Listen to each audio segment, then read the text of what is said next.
Hi ನಮಸ್ತೆ, welcome to ಶುಭ ಮಧು ಅಡುಗೆ ಮನೆ. ಇವತ್ತು ಹಬ್ಬದ ಸ್ಪೆಷಲ್ಗೆ ರವೆ ಉಂಡೆ ಮಾಡೋದು ತೋರಿಸ್ಕೊಡೋಣ ಅಂತಿದ್ದೀನಿ. ಅದಕ್ಕೆ ಬೇಕಾಗಿರೋ ಪದಾರ್ಥಗಳನ್ನು ನೋಡೋಣ. ಇದಕ್ಕೆ ಒಂದು 4 ಸ್ಪೂನಷ್ಟು ನಾನು ತುಪ್ಪ ತೊಗೊಂಡಿದ್ದೀನಿ, ಸ್ವಲ್ಪ ದ್ರಾಕ್ಷಿ ತೊಗೊಂಡಿದ್ದೀನಿ, ಮತ್ತು ಗೋಡಂಬಿನ ಸ್ವಲ್ಪ ಹೆಚ್ಚಿಟ್ಕೊಂಡಿದ್ದೀನಿ, ಅರ್ಧ ಬೌಲ್ ಅಷ್ಟು ಇದೆ, ಮತ್ತು ಬಾದಾಮಿನೂ ಹೆಚ್ಚಿಟ್ಕೊಂಡಿದ್ದೀನಿ ಒಂದು ಅರ್ಧ, ಮತ್ತು ಒಂದು 3 ಸ್ಪೂನು ಏಲಕ್ಕಿನ ಪೌಡ್ರ್ ಮಾಡಿಟ್ಕೊಂಡಿದ್ದೀನಿ, ಮತ್ತು ನಾನು ಕೊಬ್ಬರಿ ತುರಿದಿಟ್ಕೊಂಡಿದ್ದೀನಿ.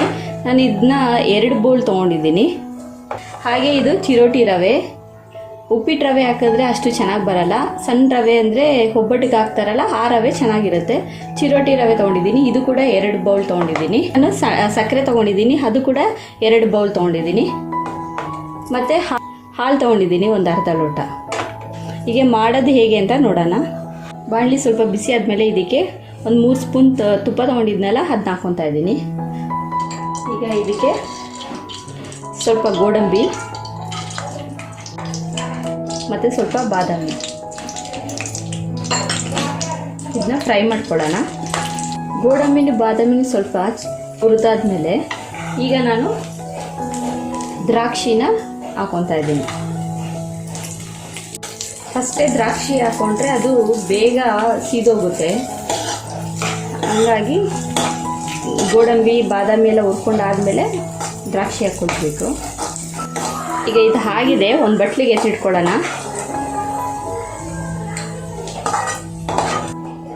ಇದಕ್ಕೆ ಇನ್ನೊಂದು 2 ಸ್ಪೂನಷ್ಟು ತುಪ್ಪ ಆ್ಯಡ್ ಮಾಡ್ಕೊತಾ ಇದ್ದೀನಿ.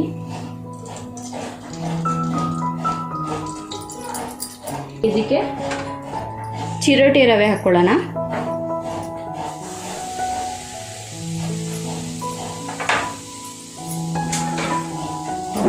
ಎರಡು ಬೌಲ್ ಅಷ್ಟು ಹಾಕೊತಾ ಇದ್ದೀನಿ ಚಿರೋಟಿ ರವೆ. ಸ್ಟವ್ ಲೋ ಫ್ಲೇಮಲ್ಲೇ ಇರಬೇಕು, ಲೋ ಫ್ಲೇಮಲ್ಲೇ ಉರಿಬೇಕು. ಯಾವುದೇ ಸ್ವೀಟ್ ಪದಾರ್ಥಗಳು ಮಾಡಬೇಕಾದ್ರೆ ಲೋ ಫ್ಲೇಮಲ್ಲೇ ನಾವು ಮಾಡಬೇಕು. ಒಂದು 2 ರಿಂದ 3 ನಿಮಿಷ ಅಷ್ಟು ಫ್ರೈ ಮಾಡ್ಕೊಳ್ಳೋಣ ಚಿರೋಟಿ ರವೆನ. ಈ ರವೆ ಘಮ ಘಮ ಅಂತ ಸ್ಮೆಲ್ ಬರುತ್ತೆ, ಆವಾಗ ಎತ್ತಿಟ್ಕೊಳ್ಳೋಣ. ನಾವು ಚೆನ್ನಾಗಿ ಹುರಿದಷ್ಟು ಒಂದು ವಾರ ಇಟ್ಕೊಂಡು ತಿನ್ಬೋದು. ಚೆನ್ನಾಗಿ ತುಪ್ಪದಲ್ಲಿ ಹುರಿಬೇಕು, ಘಮ ಘಮ ಘಮ ಅಂತಿದೆ. ಈಗ ಇದು ರವೆ ಚೆನ್ನಾಗಿ ಫ್ರೈ ಆಗಿದೆ. ಈಗ ಇದಕ್ಕೆ ನಾನು ಕೊಬ್ಬರಿ ತುರಿನ ಹಾಕೊತಾ ಇದ್ದೀನಿ. 2 ಬೌಲ್ ರವೆಗೆ 2 ಬೌಲ್ ಅಷ್ಟು ಕೊಬ್ಬರಿ ತುರಿನ ಹಾಕೊತಾ ಇದ್ದೀನಿ. ಸಮ ಪ್ರಮಾಣ ತೊಗೊಂಡಿದ್ದೀನಿ, ಕೊಬ್ಬರಿ ತುರಿನೂ ಚಿರೋಟಿ ರವೆನೂ 2. ರವೆನ ತುಂಬ ಫ್ರೈ ಮಾಡೋಕ್ಕೆ ಹೋಗ್ಬಿಡಿ, ಏಕೆಂದರೆ ಮತ್ತೆ ನಾವು ಕೊಬ್ಬರಿ ಹಾಕ್ಕೊಂಡು ಫ್ರೈ ಮಾಡೋದ್ರಿಂದ ಸ್ವಲ್ಪ ಘಮ ಘಮ ಅಂತ ಸ್ಮೆಲ್ ಬಂದರೆ ಸಾಕು, ಆಗ ಕೊಬ್ಬರಿ ತುರಿನ ನಾವು ಆ್ಯಡ್ ಮಾಡ್ಕೊಳ್ಬೋದು. ತುಪ್ಪದಲ್ಲೇ ನಾವು ರವೆ ಹುರಿದಿರೋದ್ರಿಂದ ತುಂಬ ಚೆನ್ನಾಗಿರುತ್ತೆ, ಚೆನ್ನಾಗಿ ಫ್ರೈ ಆಗಿರುತ್ತಲ್ಲ, ಒಂದು ವಾರ ಇಟ್ಕೊಂಡು ತಿನ್ಬೋದು. ಈಗ ಇದಕ್ಕೆ ನಾನು ಏಲಕ್ಕಿ ಪೌಡರ್ ಹಾಕ್ಕೊತಾ ಇದ್ದೀನಿ. ಈಗ ಫ್ರೈ ಮಾಡಿ ಇಟ್ಕೊಂಡಿದ್ನಲ್ಲ ದ್ರಾಕ್ಷಿ ಗೋಡಂಬಿನೂ ಹಾಕ್ಕೊತಾ ಇದ್ದೀನಿ.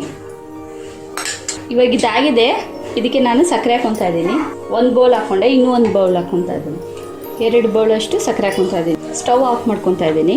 ರವೆ ಮತ್ತು ಕೊಬ್ಬರಿ ತುರಿಲೇ ಸಕ್ಕರೆ ಮೆಲ್ಟ್ ಆಗಿರುತ್ತೆ ಸ್ವಲ್ಪ, ಅದು ಬಾಣಲಿ ಸ್ವಲ್ಪ ಚಿಕ್ಕದಾಗಿರೋದ್ರಿಂದ ನಾನು ಈ ಬೇಸನ್ಗೆ ಹಾಕ್ಕೊತಾ ಇದ್ದೀನಿ, ನೀಟಾಗಿ ಮಿಕ್ಸ್ ಮಾಡ್ಬೋದು ಅಂತ. ಈಗ ಹಾಲು ಚುಮ್ಗಿಸ್ಕೊಂಡು ಉಂಡೆ ಕಟ್ಕೊಳ್ಳೋಣ, ಅದು ತೋರಿಸ್ಕೊಡ್ತೀನಿ.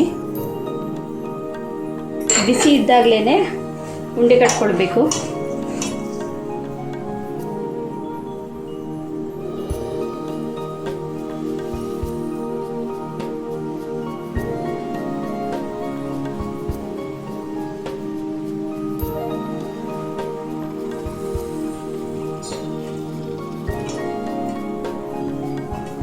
ನೋಡಿ, ಈ ಥರ ಉಂಡೆ ಕಟ್ಟಿಟ್ಕೊಳ್ಳೋಣ ಎಲ್ಲನೂ.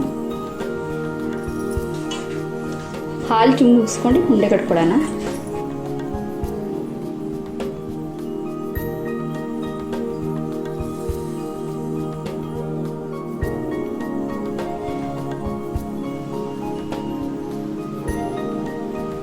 ನೋಡಿ, ರುಚಿಕರವಾದ ರವೆ ಉಂಡೆ ಸಿದ್ಧವಾಗಿದೆ ತಿನ್ನಲು.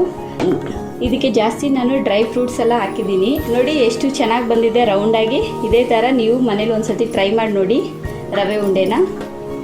ಹಾಗೆ ನನ್ನ ವಿಡಿಯೋ ಇಷ್ಟ ಆಯಿತು ಅಂದರೆ ಲೈಕ್ ಮಾಡಿ, ಸಬ್ಸ್ಕ್ರೈಬ್ ಮಾಡಿ ಮತ್ತು ಶೇರ್ ಮಾಡಿ. Thank you.